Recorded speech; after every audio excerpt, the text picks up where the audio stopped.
저감할 수 있는 그런 효과가 있습니다. 이 일을 시작하기 전에는 타이어가 그렇게 많이 버려지는지도 몰랐고, 그리고 버려진 타이어들이 환경 파괴적으로 처분되는 것도 사실은 잘은 몰랐어요. 점점 더 적체가 되고 있거든요, 타이어들이. 시간이 지나면 지날수록 더 큰 문제가 될 것 같다는 생각에 지금 일을 하고 있습니다.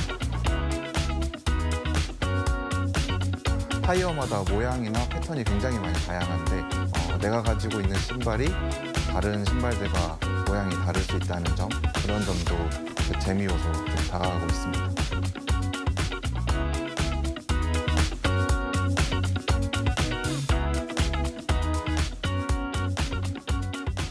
저희도 그런 계기를 보다 많은 분들께 하나 더 제공해 주고자 매일매일 신는 신발을 만들겠다고 한 것도 있어요.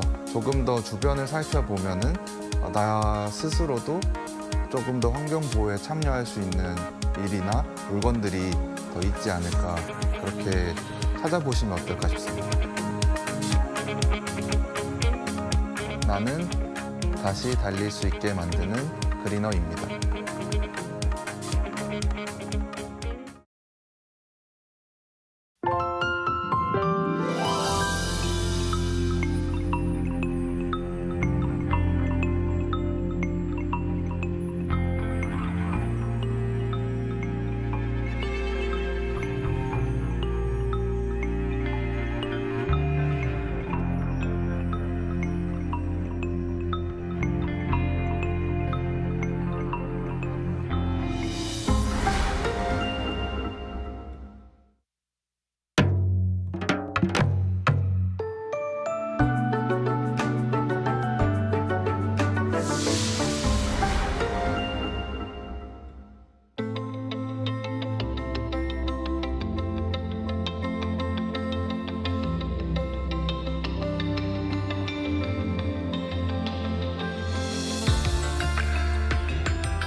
Hello and welcome to our morning edition of Arirang News. We begin with these stories making the headlines at this hour. The White House says U.S. President Donald Trump plans to meet his trade team this week to set tariff rates for each country. This comes as the July 9 tariff suspension deadline set by the U.S. leader looms. U.S. stocks rallied, with both the S&P 500 and the tech-heavy Nasdaq closing at new all-time highs, amid hopes for trade deals and possible rate cuts. A severe heat wave has hit South Korea, with some parts of the country experiencing the hottest June in decades. And Seoul saw the season's first heat wave advisory being issued this week. With the United States set to end its tariff pause next Wednesday, President Donald Trump is expected to hold meetings with his trade team this week to discuss pending deals and set country-specific rates. Our Kim Bo-young tells us more. With the July 9th tariff pause deadline approaching, U.S. President Donald Trump is reportedly planning meetings with his trade team this week to set tariff rates for individual countries. This, according to White House Press Secretary Caroline Leavitt during a briefing on Monday. He is going to set the rates for many of these countries if they don't come to the table to negotiate in good faith, and he is meeting with his trade team this week to do that. This echoes Director of the National Economic Council, Kevin Hassett, who said in an interview that there will be a marathon meeting as soon as the One Big Beautiful Bill Act passes before Independence Day on the 4th of July. While saying Trump will review tariff plans one country at a time, he added that the number of deals in hand is in the double digits, with a framework for negotiations in place similar to what was used to strike a deal with the UK last month. Treasury Secretary Scott Bessent also warned countries to cooperate during an interview with Bloomberg TV. Though there are countries that are negotiating in good faith with the U.S., he said, they should be aware that the tariffs could spring back to April 2nd levels if the deal does not get across the line. Warnings have also been directed at specific countries. Trump, in a post of Truth Social, said Washington would be sending Tokyo a letter while threatening to impose higher tariffs on Japanese exports to the U.S. over Japan's unwillingness to buy American-grown rice, despite a massive rice shortage. Specific details of what the letter might contain have not been disclosed. 김보경, Arirang News. Both the S&P 500 and the tech-heavy Nasdaq closed at new all-time highs on Monday as hopes for trade deals and possible rate cuts eased investor uncertainty. The Nasdaq rose over 96 points to close at 20,369.73, while the S&P 500 rose over 31 points to close above 6,204 on the day.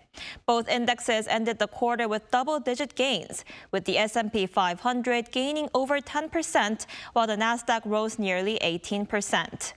Canada's recent withdrawal of its so-called digital tax on U.S. tech companies raised optimism about a possible trade deal between the U.S. and Canada. Both indexes had also reached all-time highs at the close of the previous session on Friday.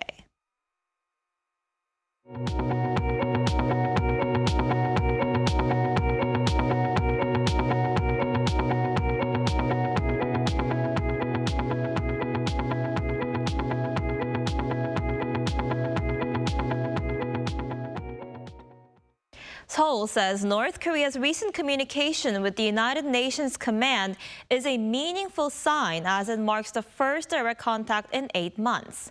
According to South Korean military, North Korea last week notified the UNC of its plans to resume construction work near the demilitarized zone using the Inter-Korean military hotline, known as the Pink Phone.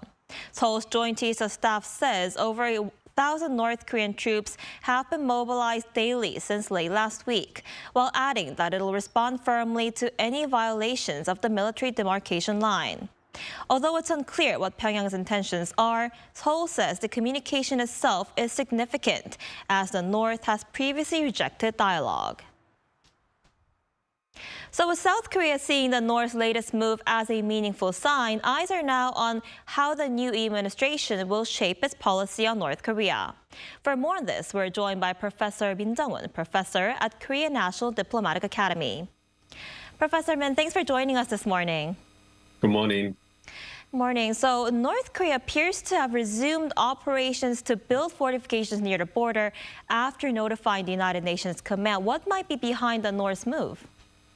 Well, as you mentioned, North Korea recently informed the UNC that it has plans to build fortifications inside the border. Specifically, it was reported by the media that North Korea would resume construction of barriers and wire fences on each side of the DMZ. And it is known that it was the first notification of its kind in over 6 months. And as you know, after Chairman Kim Jong-un described the inter-Korean relations as two-stage hostile to each other in late 2023, and beginning from April last year, 2024, North Korea deployed troops to the DMZ to plant mines, erect anti-tank barriers, and reinforce roads. And last October, North Korea informed the UNC that it would cut off all roads and railways connected to South Korea and build defense structures.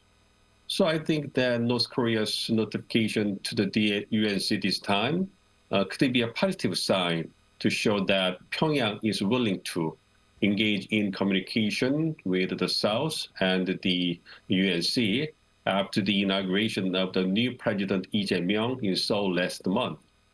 In general, it is perceived that North Korea's delivering prior notifications is useful to mitigate the risk of misinterpretation and miscalculation. So North Korea's notification this time can be seen as a meaningful message in relation to easing inter-Korean tensions. And I think the situation will get better in the coming months on the Korean Peninsula. I see. And after President Lee took office, both Koreas halted using loudspeakers across the border. Could this be another sign of improving inter-Korean relations? Yes, I think so.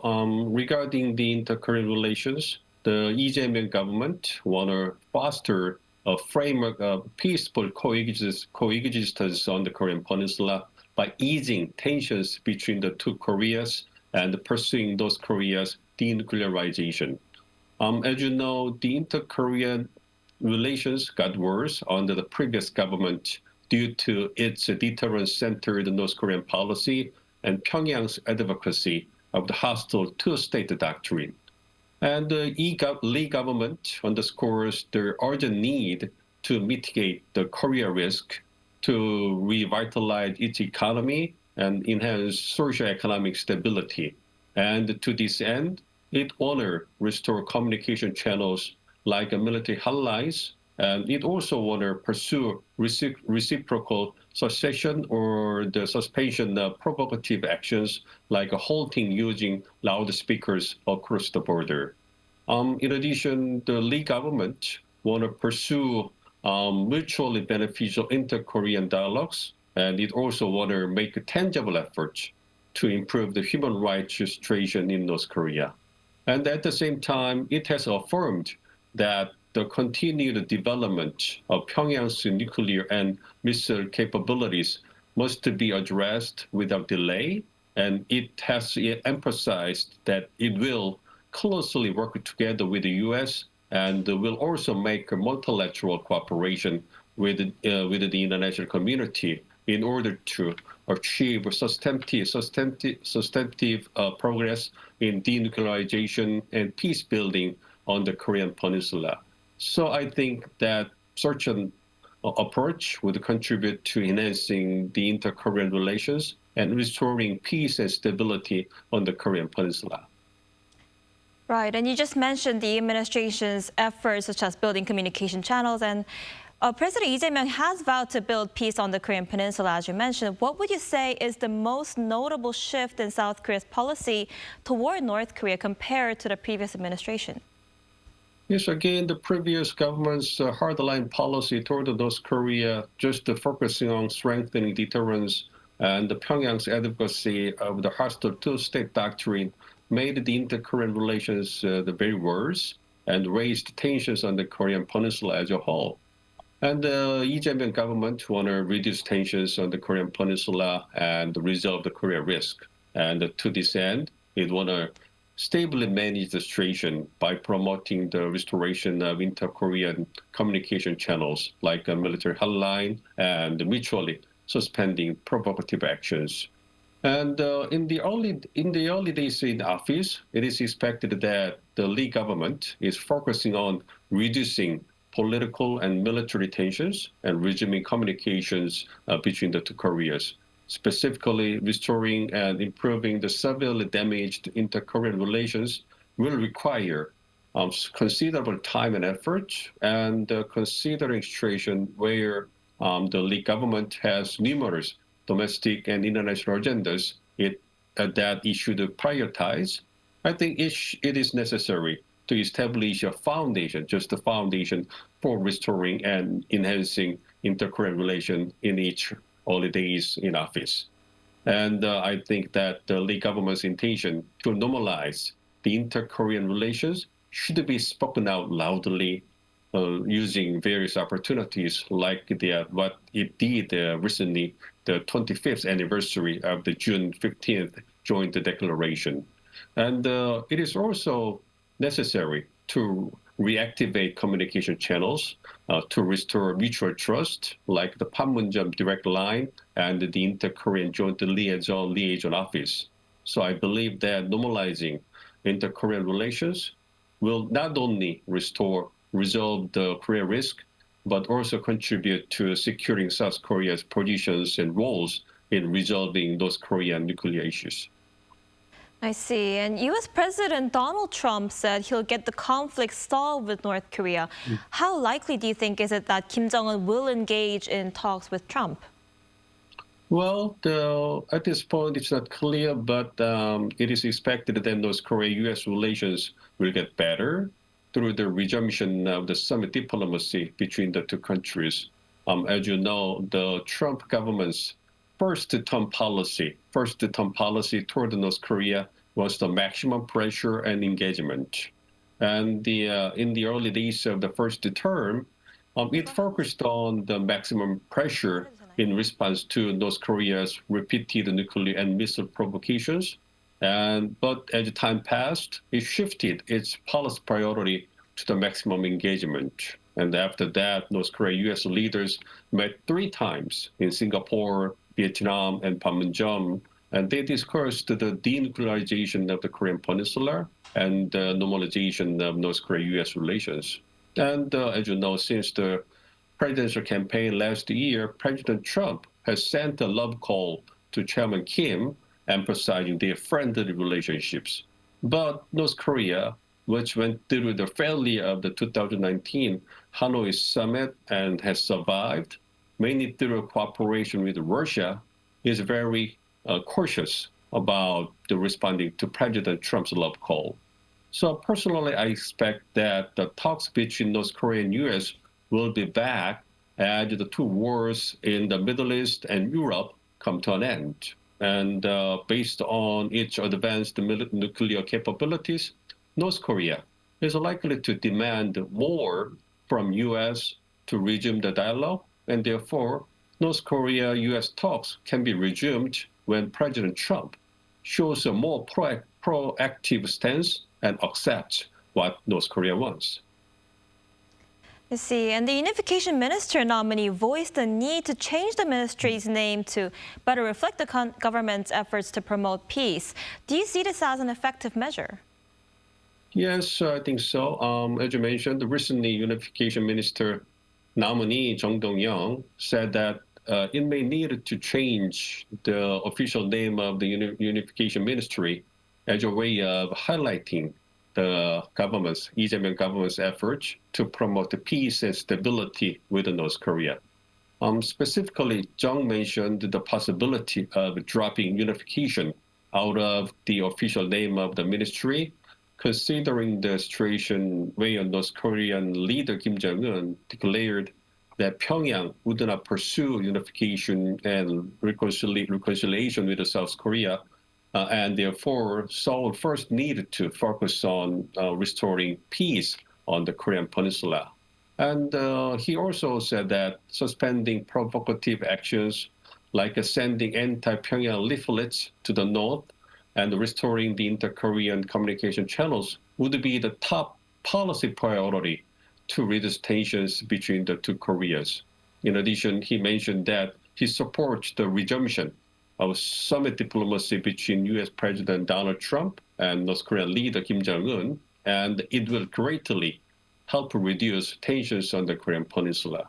So overall, I think that the Lee government's efforts to reduce tensions on the Korean Peninsula, including possibly changing the official name of the Unification Ministry, will contribute to enhance the inter-Korean relations and mitigate the Korean risk in order to revitalize its economy and enhance socio-economic stability.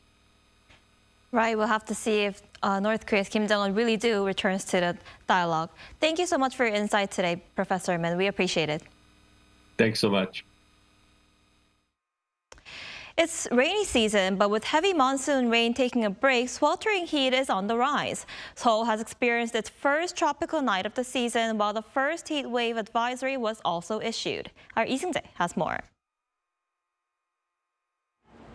Seoul saw the season's first heat wave advisory being issued on Monday, just a day after it experienced its first tropical night of the summer. A heat advisory is issued when the day's highest perceived temperature is expected to stay at 33 degrees Celsius or above for 2 or more days. However, the capital's heat wave advisory came 11 days later than last year. Still, the sweltering heat is expected to remain not just in Seoul, but nationwide. As the hot and humid North Pacific high-pressure area covers our country, a large amount of hot and humid water vapor is flowing in along its edge.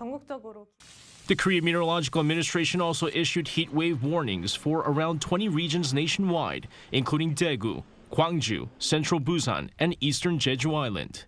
A heat wave warning is issued when the highest perceived temperature is expected to reach 35 degrees or higher for 2 or more straight days, or when major damage is expected from the heat. Southern regions like Ulchin, Gyeongsang-Bukdo Province, Haenam, Jeollanam-do Province, and Jeju Island experienced the hottest June since the KMA began compiling records. The intense heat also led to the death of a woman in her 60s who had been working in a field in Jinju, Gyeongsang-Namdo Province. She was found unresponsive on Sunday afternoon, with police saying they believe she died of heat stroke.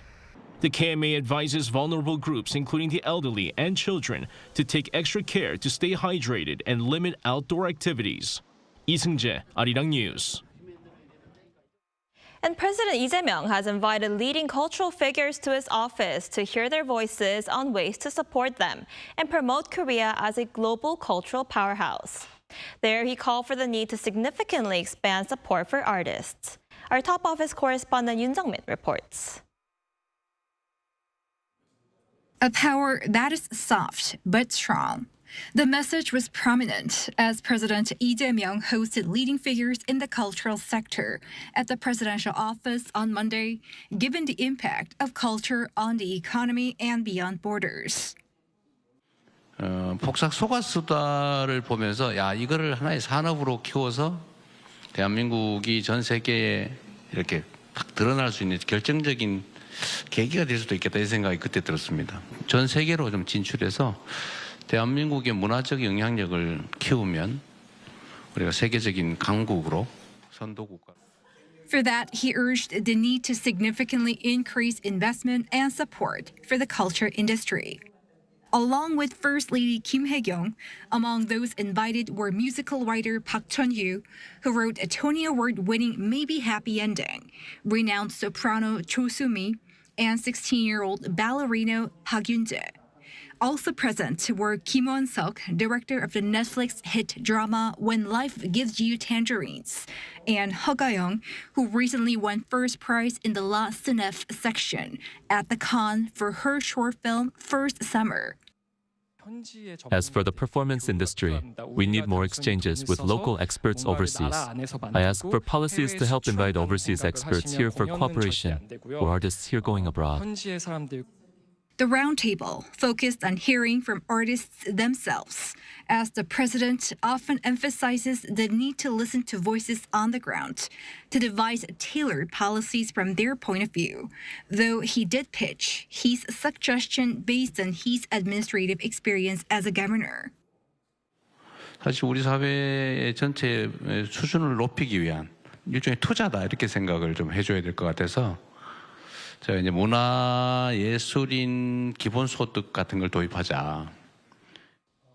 This is in line with Lee's pledges in his inaugural speech when he vowed to make Korea one of the top 5 cultural powerhouses in the world, as he quoted a famous phrase by independence activist Kim Gu, who wished for the power of a high culture. The meeting took place amid growing recognition of Korean culture on the global stage.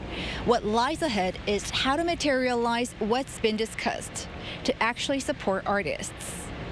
Yoon Jung-min, Arirang News.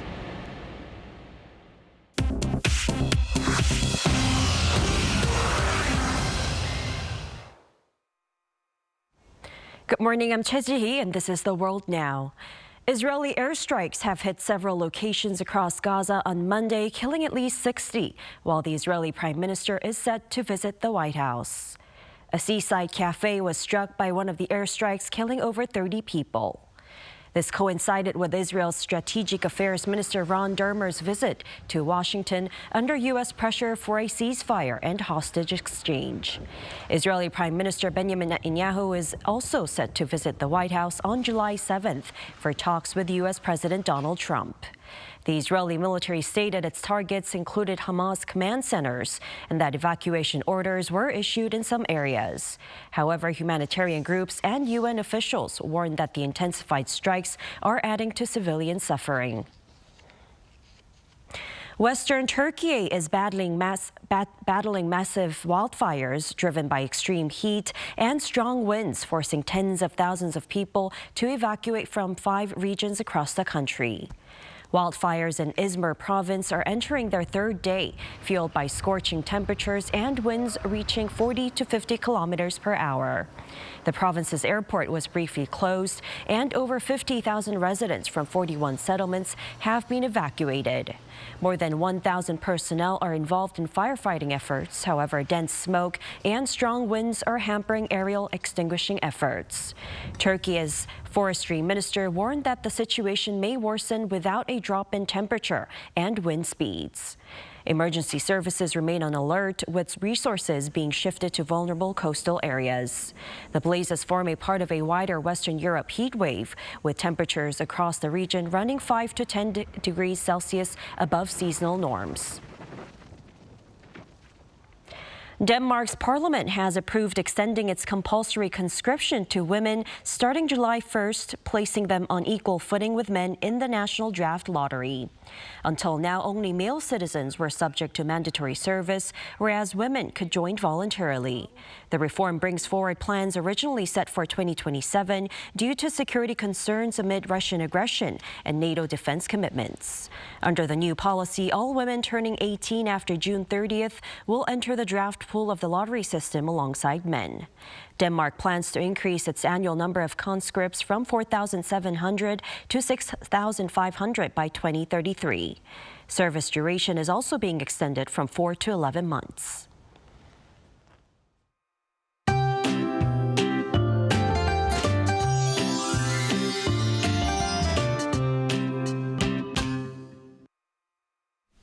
It looks like another sweltering day. The first heat wave advisory of the year was issued for Seoul yesterday, and the number of heat wave warning areas also increased. Most parts of the tropical night and the scorching heat will continue today. And this afternoon, Seoul gets up to 30 degrees under cloudy skies. Daegu, Gwangju both heating up to 35 degrees Celsius with sunnier skies in the forecast with higher UV rays. But muggy air will make it feel more uncomfortable.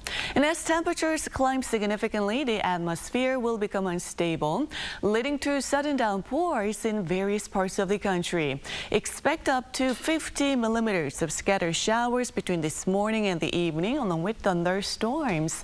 Looking ahead, more hot weather and tropical nights will continue. I mean, it's only the first day of July, so we need to brace for intense heat for at least 2 months. Stay hydrated and take care of your health.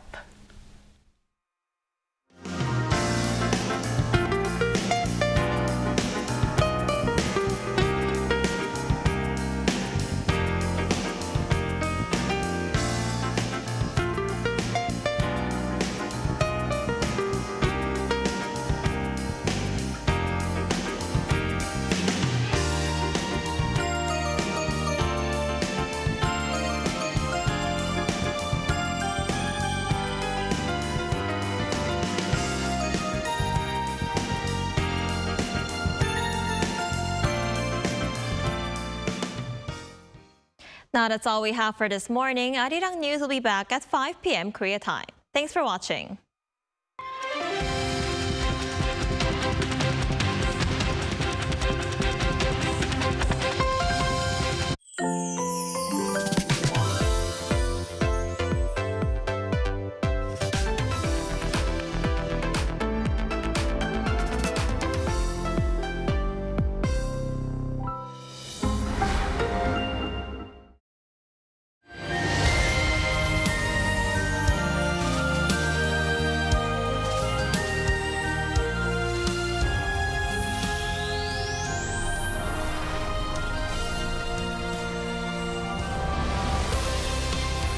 Building a sustainable tomorrow. Connect, innovate, and prosper. Connecting goods to goods, region to region, people to people, generation to generation.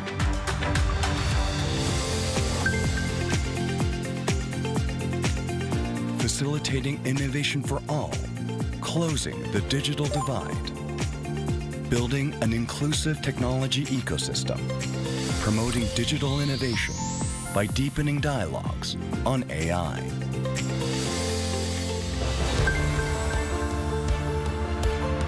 Achieving shared prosperity, addressing global challenges.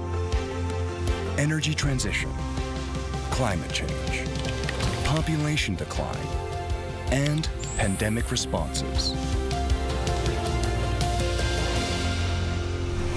APEC-related events continuing in Seoul, the capital of the Republic of Korea, where diverse cultures blend. Jeju, the beautiful island, blessed with UNESCO Natural World Heritage Sites. Incheon, the vibrant international city, central hub connecting Asia Pacific. Busan, the largest maritime city, centering around maritime trade and the logistics industry. And Gyeongju, the city hosting the APEC Economic Leaders Meeting, where 2,000 years of profound history and modern, trendy, and youthful energy blend in a perfect balance. Here, a new chapter of economic exchanges will unfold for a better future.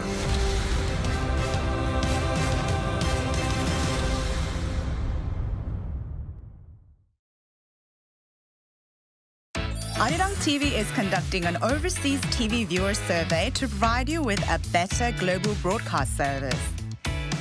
Share your valuable feedback on the Arirang TV website www.arirang.com or mobile application. Survey participants will be selected at random to receive special gifts. 2025 Arirang Overseas TV Viewer Survey. We look forward to hearing from you.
We're here to bring a new type of news show.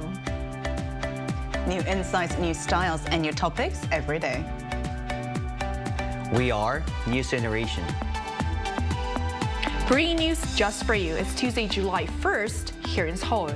I'm Lee Soo-jin, and this is News Generation. Joining us today is Jessica Hong. Happy July, everyone. Happy July. It's July, we made it. And Kang Moon-ju is also with us today. Happy Tuesday. Happy Tuesday. And both are here to speak on behalf of people in their 20s and 30s. So it's Tuesday, which means we're going to begin with our keyword news, where we look at a story that has been gaining traction over the past 24 hours. And today's keyword is demon hunters. The movie, being hailed as a film of the summer on Netflix, might come as a surprise. It's an animated musical about a K-pop girl group leading a double life as demon hunters. K-pop Demon Hunters, produced by Sony Pictures Animation, the studio behind the Spider-Verse films, premiered on July 20 and has remained high on Netflix charts in several countries since its release. And not only is the film itself topping charts, but its soundtrack is making waves as well, debuting at number 8 on the Billboard 200, which ranks the most popular albums in the US.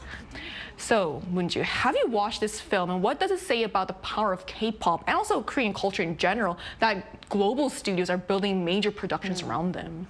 Yeah, I believe the recent release of this K-pop themed film is a clear sign of how far the K-pop industry has been advanced, and it's no longer just about the music. So this very idea that a film centered around the K-pop could generate such strong anticipation from global fans does speak volumes. And in fact, as of last night, it was ranked first on the Netflix's top 10 movies drawing worldwide attention.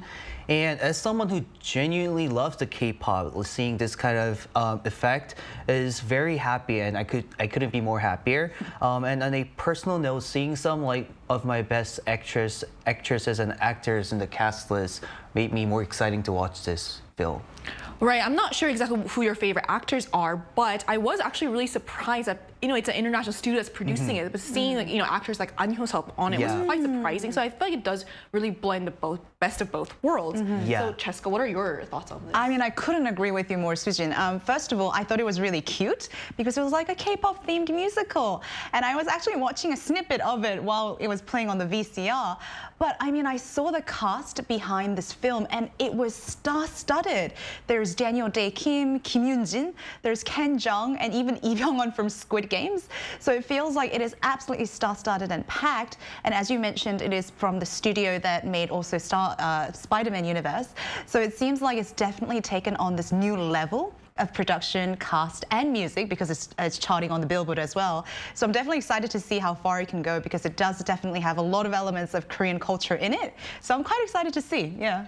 Yeah, I have a close friend of mine who's been raving about this since when it came out. And she said the music, you mentioned the music, and she said the soundtrack of it, the K-pop is more than K-pop and the K-pop's really being released these days, which I thought was quite interesting. Maybe that is why it's doing so well on the Billboard. Right, maybe, yeah. So with stories like this now coming from major international studios, it seems K-pop's influence is no longer just a music trend, it's shaping what the world wants to watch next. And that concludes our keyword news for this Tuesday. And as we make our way into the work week, we're taking a closer look at a topic that's relevant to Gen Zs hoping to make the most of their summer vacation. So let's take a look at a screen to find out more. July has arrived, which means it's peak summer vacation season for many students. It's also a time when lots of young people head out to gain work experience and earn some extra money, whether it's through part-time jobs or internships. But summer jobs aren't just about the paycheck. They can shape your skills and sometimes even your future career. Today on News Generation, we're talking about how Gen Zs are spending their summer and sharing some of our own personal experiences with part-time jobs along the way. So as we just saw in the video, we're going to talk about summer jobs and our personal experiences with them. Jessica, can you start us off by telling us what college students in Korea usually do during summer break? Yes, college and summer break is definitely a hot combination and a hot time for college students. And I'm quite confident that many college students are dying to travel, party, and rest up because the #1 on the list is traveling, whether it's international or domestic. And if we reflect back upon our college years, I'm sure as soon as we near the summer vacation, I think every one of us was dying to just get out and do something, right? And the next is invest in their appearances, their fitness, study for language, and etc. But what they desire and aspire to is slightly different from what they, quote, have to do. So if you look at the screen, this is the list of things that college students say they ought to do during summer. And number one was a part-time job, perhaps to pay for college or earn extra cash. The next was study for foreign language, closely followed by getting a license related to their majors to upgrade their resumes. And then the next was fitness and improvement in their physical appearance, and employment prep was also followed by that. So this all goes to show that there is always a gap between idealism and the reality of what is immediately urgent and what we have to check off from the list. Because if we had unlimited resources, I'm sure everybody would want to travel and party up. Yeah. Right. I think what you said really reminds me of the trend on social media, the reality versus expectation. Yes, the highlight that you see versus like what it really is on the behind. Yeah. Right. So it's very clear that, you know, for a lot of college students, like they end up doing what they might not want to do, which is like, you know, building their resume or studying. But I guess that is the reality for many college students these days. Exactly. So but why do students in Korea work part-time? Yeah, so let's take a look at this reality. It's important to understand why many Korean college students take on part-time jobs, often at the expense of pursuing what they truly want to do. So the primary reason, cited by a striking 89%, is to cover daily living expenses or secure spending money, as you can see from our screen right now. Beyond financial necessity, students also engage in part-time work for other reasons, such as gaining diverse experiences, which 42% of respondents answered they do so, and saving up for travel expenses and paying tuition fees, and last but not least, afford desired personal items. And when it comes to preferred types of part-time work, students show a strong preference for store management and retail positions, followed by cafe or barista roles, and food service jobs such as restaurant servers or kitchen help. And lastly, part-time roles at companies and even temporary roles in government offices are often preferred by college students. So what about you guys? Have either of you had part-time jobs before? Cheska, have you? Yes, I have. And I think my experience fits quite nicely into today's topic, because when I was in college in the States, I actually worked in the college cafe. And in the States, it is very common to have a part-time job. I mean, even in school, they would work at like the school office, they would do TAs, and it's a great way to earn a few bucks. But I think for me, I really wanted to get to know the people a bit more. So if you work in the school cafeteria or school cafe serving coffees and sweets, you see your friends and you see the students in the campus that is so big, especially in American colleges. So it was just a great way. And even after coming to Korea, from time to time, I actually did work at a cafe as a part-timer because I really, really, really love caffeine. And just the atmosphere of serving coffee and sweets to people, you learn a lot about life. And there was a lot of physical labor involved, cleaning, washing, and even emotional labor, right? Because you have to greet people on a daily basis. But it was a great learning experience in terms of not only value of money, but like how do you service people hands-on and how your service actually could affect the people's daily lives. Yeah. I think what you said about how it's important to work in like an area that you're interested in is really important, because I'm sure your customers also felt that you loved coffee. I hope so too, because I was always high on caffeine and happy and was ready to serve them. So I hope they got that energy too. I'm sure they did. And also, you know, I actually saw a listing that went viral in Korea a while back, and they showed like people's top picks for, you know, like ideal part-time jobs. And one of them was one in the Korean folk village, Minsokcheon. And it was the one for like a beggar position. So they would play the role. They would play the role of a beggar. So I actually really like you know how you like cafes? I love these like traditional places. So I was like, maybe I should apply. But you know, I heard the competition is fierce. So I mean, for the beggar position. For the beggar position, it's very popular. You got one competitor over here. Are you interested in doing that? I will. I love how the most popular one is the beggar position. Beggar. It's not in the cafe. I guess it was the beggar. Yeah. So what about you, Moonju? I wasn't. In fact, I wasn't really allowed to work in the States because I wasn't a citizen of the United States. But I do have some experience here in South Korea. I'm one of the 42% of students who took on part-time work to gain diverse experiences. Back in college, I majored in sports management and wanted to build some hands-on experience related to my field. So I worked at places like Korea Institute of Sports Science and a sports agency, where my main responsibilities were research and administrative support. And looking back, those part-time jobs played a meaningful role in helping me shape my career path in general.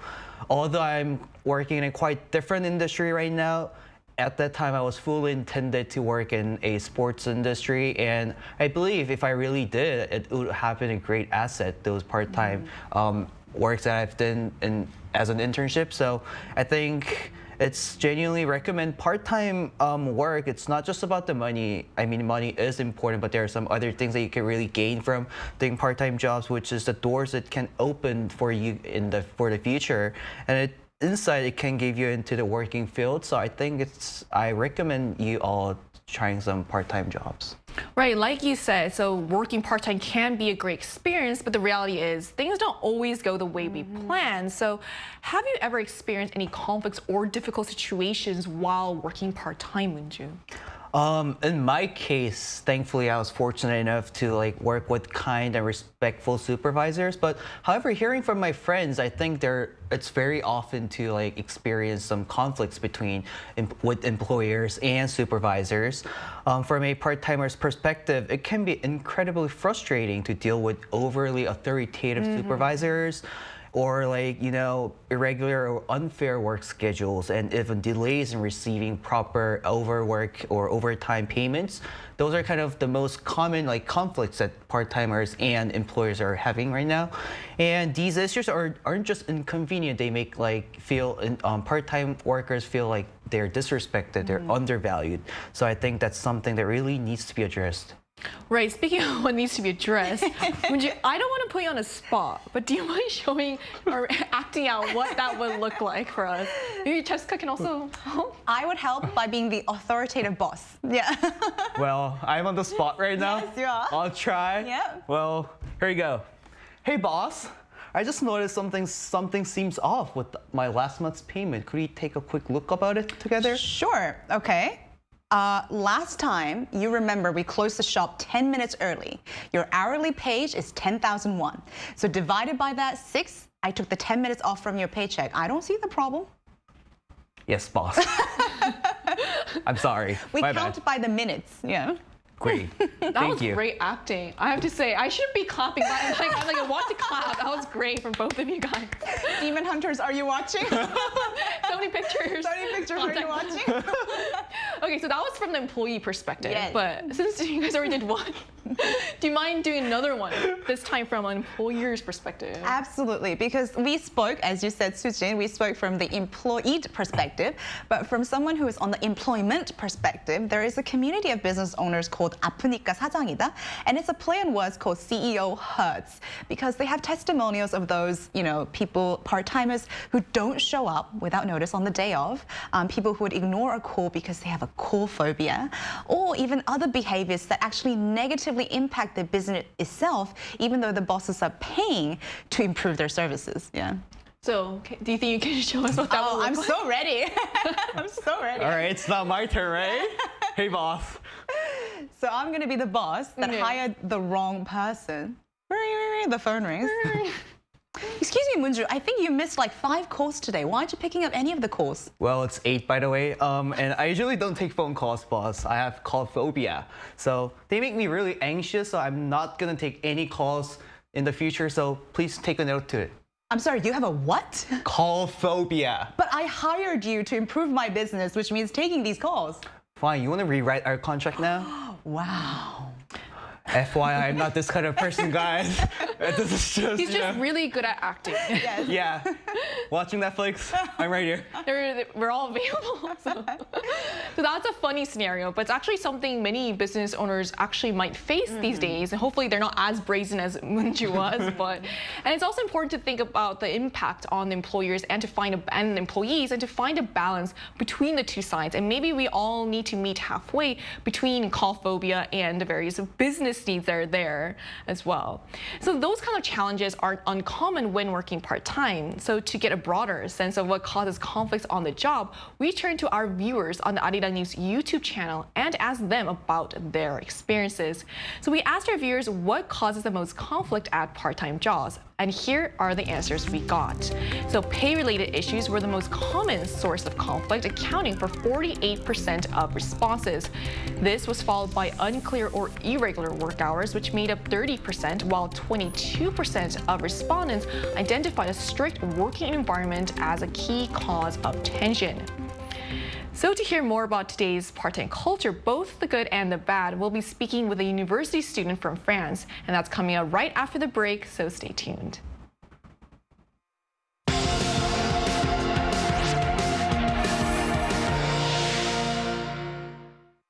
NewsGen wants to hear from you.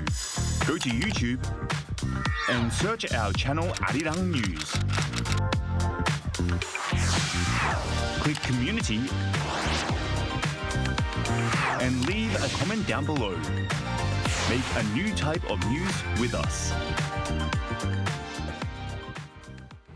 Joining us today is Luan, a university student from France. So, hi Luan, thanks so much for connecting with us today. Hello. So do a lot of college students in your country work part-time jobs? So do you? Yeah, like in France, I think almost every student works part-time job to pay for rent and food. And I also work part-time job in France. I did, and I do right now in Korea too. Luan, we give you a really funny scenario between Wonju and I, but have you ever seen or experienced any conflicts between generations of Gen Z and older generation in part-time jobs? Yeah, I lived one when I was in France. I kind of think that when I have like a 10 minutes resting time, I should like be resting. I should not talk to anyone. I want to rest really. And I remember my older colleagues wanted like to discuss and like talk about work while I was like resting. And I said to them, oh no, sorry, this is like, I need to rest. Let's talk later after work if you want, but not right now. And I remember they didn't really appreciate it. And later my boss said, yeah, you need to have good relationship with your colleagues and discuss with them. And I was like, but it's my resting time. So I kind of like didn't really like that part. And a lot of conflict like that. Yeah, relationship conflict, but yeah.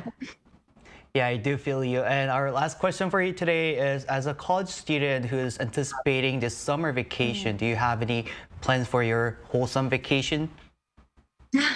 I don't know if it's wholesome vacation because I need to like, I need to study for pass the certificate, the translation certificate.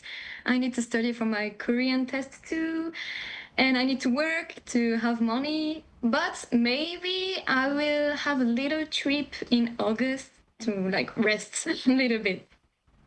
I'm sure a lot of college students can all relate to the realities of having to study, but also wanting to go out and have fun. So we hope you can have fun as well. Also, thank you so much for joining us today. Thank you. Thank you.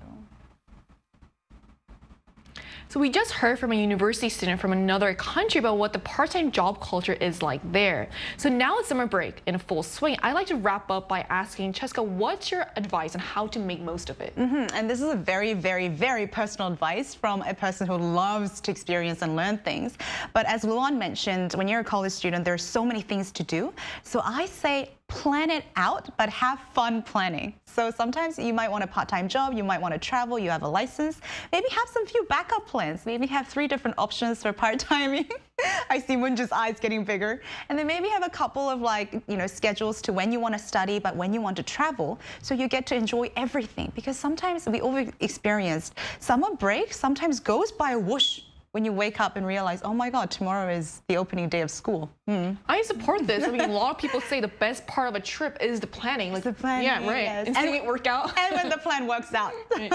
What about you? Any advice? Right, for those of you whose best part of planning, best part of traveling is not planning. Yes. Yeah, that's me. You can follow my advice. This is very personal again. Looking back, I realized there's no period quite leisurely as college vacations. So I believe that's the only time period that you could really feel your freedom and enjoy the leisure moment. So I think the great thing to do is just enjoy your freedom. You're never going to have them probably in your future after getting jobs and working as hard as you could. So I think it's best to enjoy that summer vacation, winter vacation, spring vacation. Yeah. So we heard very differing types of takes on what how you can make the best of your summer. But great advice, both nonetheless. Both are great advice. And so summer part-time jobs can come with their fair share of challenges, maybe even occasional workplace drama, but they're also a great chance to learn and make some unforgettable memories along the way. So whatever you choose to do this summer, I hope you can make the most of it. And this brings us to the end of today's episode of News Generation, but News Gen will be back tomorrow at 10:30 a.m. Korea time. Big thanks to Cheska. Pleasure's always mine, thank you. And Moonju. Thanks for having me today. For joining us today, and to all our viewers, thanks for watching. We hope you have the best day. We are News Generation.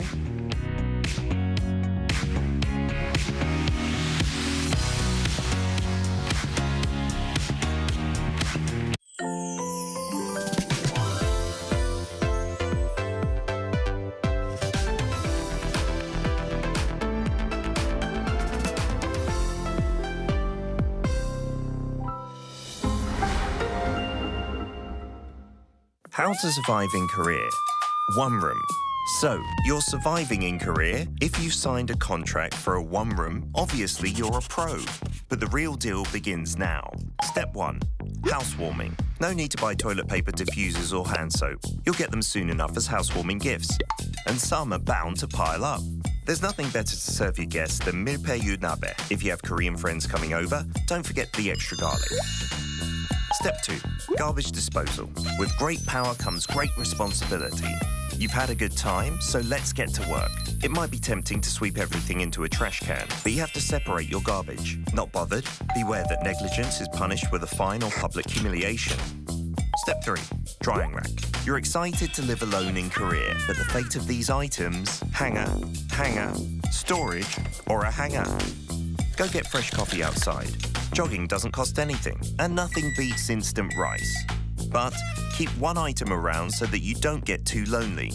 Step 4. Pros of living alone. No mum. Cons of living alone. No mum. A new towel doesn't magically appear. You have to do the laundry regularly. If anyone gives a towel as a souvenir, take it.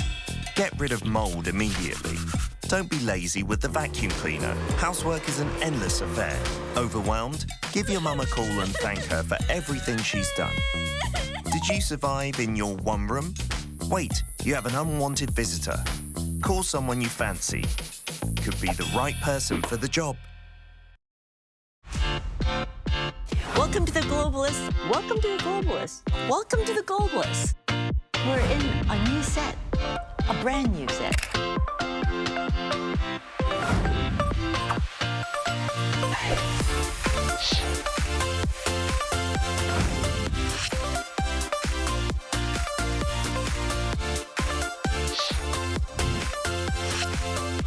I am a globalist. And I'm the globalist. And I'm the globalist who wants to bring Jang right into your kitchen.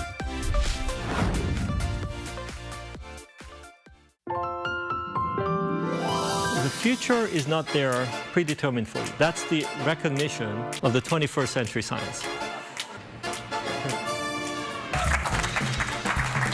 Talk about robot intelligence. We need to find a pattern For how AI can create a future, whatever it is. Let's do it right.